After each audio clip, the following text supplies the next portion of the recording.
Olá, sejam bem-vindos a mais um Opinião Saúde. Nosso assunto de hoje vai ser sobre os temperos da nossa alimentação. Dá uma olhada no que vem por aí. O uso indiscriminado do sal. Como este condimento pode prejudicar sua saúde? As alternativas para substituir os produtos industrializados por temperos naturais. E ainda, uma deliciosa dica para preparar um cardápio colorido, saudável e muito saboroso. Viu só como não dá para perder? Então pode chegar que o Opinião Saúde já está no ar.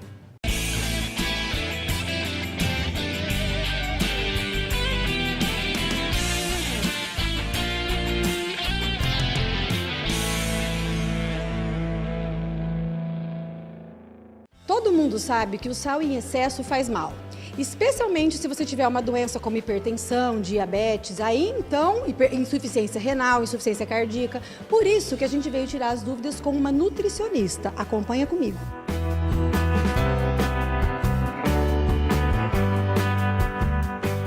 Bom, gente, a Marta, coordenadora da nutrição aqui da Unifev, ela tem várias coisas interessantes para falar com a gente. E a minha dúvida, primeiramente, Marta, a alimentação hoje, ela é diferente do que era antigamente? O uso do sal, ele continua excessivo?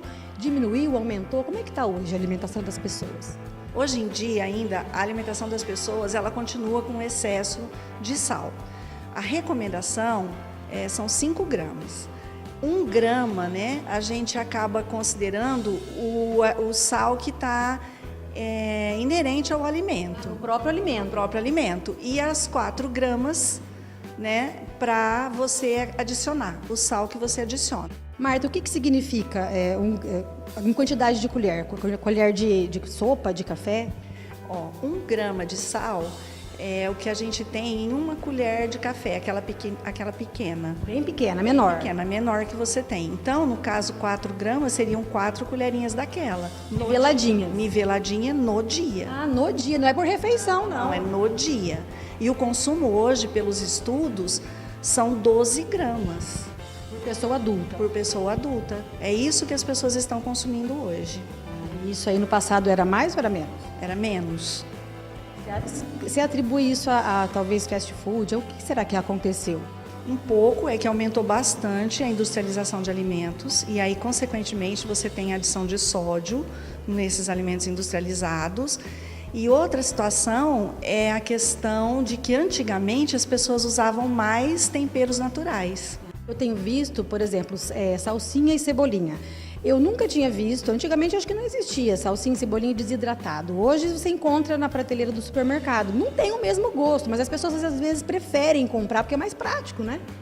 Então, mas preferem comprar porque é mais prático, mas é tão mais fácil, por exemplo, você ter lá um vasinho de salsinha e cebolinha que você pega na hora, né?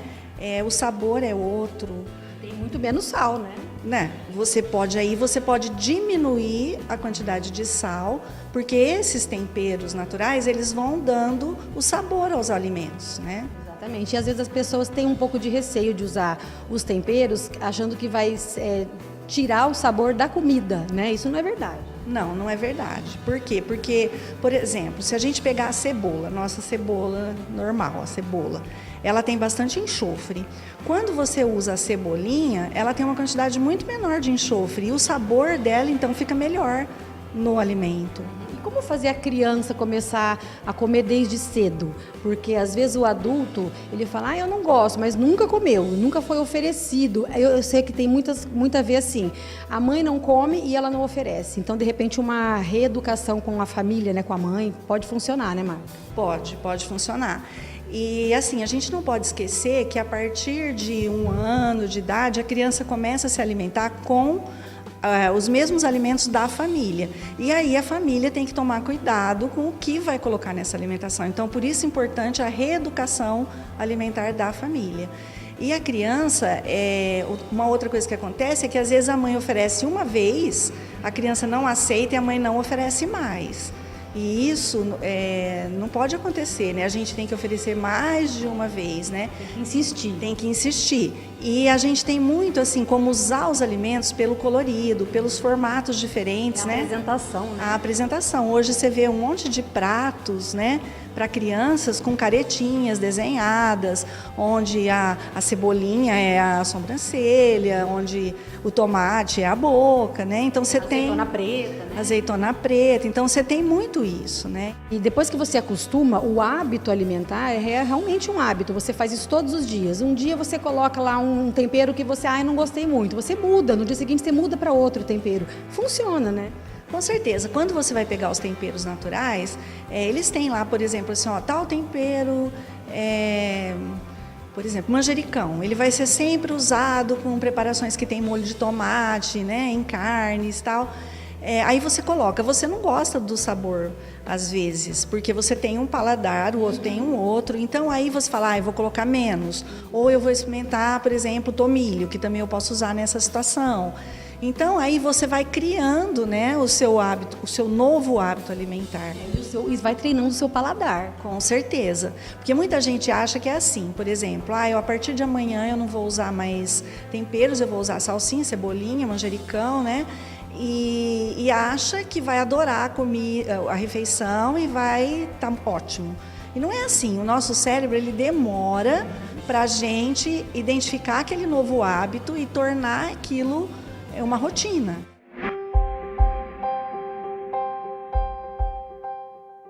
O excesso de sal no nosso organismo, ele vai causar uma reação nos nossos vasos sanguíneos, que são compostos pelas artérias e pelas veias. Esses vasos, eles sofrem uma diminuição do calibre deles. É como se nós tivéssemos uma torneira com muita água ligado numa mangueira bem estreita. Então significa que essa água, o volume de água causa uma tensão muito grande, um esforço muito grande nessa mangueira para ela chegar até onde ela precisa irrigar. Então, na verdade, aumenta a pressão nesses vasos sanguíneos. Com o tempo, com o prolongamento disso, com a duração dos anos dessa reação no nosso organismo, nós teremos várias consequências, como, por exemplo, uma sobrecarga do nosso rim para trabalhar, uma sobrecarga também no nosso coração, e vários problemas eles podem acontecer em decorrência dessa alteração, desse aumento dessa pressão arterial. Por exemplo, nós podemos ter uma diminuição da função do rim. E com o tempo desse adoecimento, essa pessoa pode vir a precisar fazer um tratamento, como por exemplo, a hemodiálise.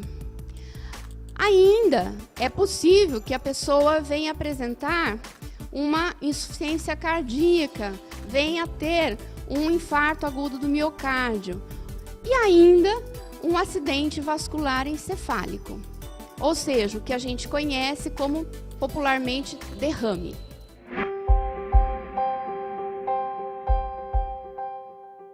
E para quem usa ainda excessivamente o sal, tem alguma dica para tentar mudar esse hábito? A primeira dica é que assim, que as pessoas, além de colocarem o sal na hora da preparação, elas vão para a mesa e levam o saleiro. Então, uma dica assim, que eu acho muito importante é você tirar o saleiro da mesa. Por quê? Porque se ele estiver ali do seu lado, você vai colocando. Eu quero mais um pouquinho, e esse mais um pouquinho vai ficando muito alto, aumentando muito o consumo. Aqueles 4 gramas que você falou já era. Com certeza. E outra coisa, né, é você parar de usar os temperos artificiais e partir para os temperos naturais, porque além de eles não terem sódio, eles têm outras propriedades nutritivas que são importantes, né? Alguns deles são ricos em vitaminas, alguns em minerais, e que aí você vai estar acrescentando na sua alimentação. Depois que se torna um hábito, até fica gostoso. Com certeza, né? As pessoas, às vezes a gente conversa com pessoas que são hipertensas e que chegaram nessa hipertensão por causa de um consumo excessivo, né? De sal, né? De sódio. E aí você, depois de um tempo, você conversa novamente com aquela pessoa que adere, né, ao plano alimentar dela direitinho, você conversa, ela fala assim, nossa, hoje se eu como uma preparação um pouquinho mais salgada, eu já sinto diferença, já me incomoda. Então é a questão do hábito, é você mudar, só que o hábito não vai mudar rápido. Não, você vai ter que insistir, né? Você demora ali uns 3 meses para você começar a ingerir aqueles alimentos de uma forma natural. Educar seu paladar para o seu cérebro entender isso, inclusive. Com certeza. Ótimas dicas, Marta. Eu acho que o pessoal em casa, com certeza, né, deve ter gostado das dicas, se identificado e tipo, eu sou uma dessas daí, mas eu sou isso aí, eu faço isso. Eu como muito sal, ixi, eu não compro tempero natural, né?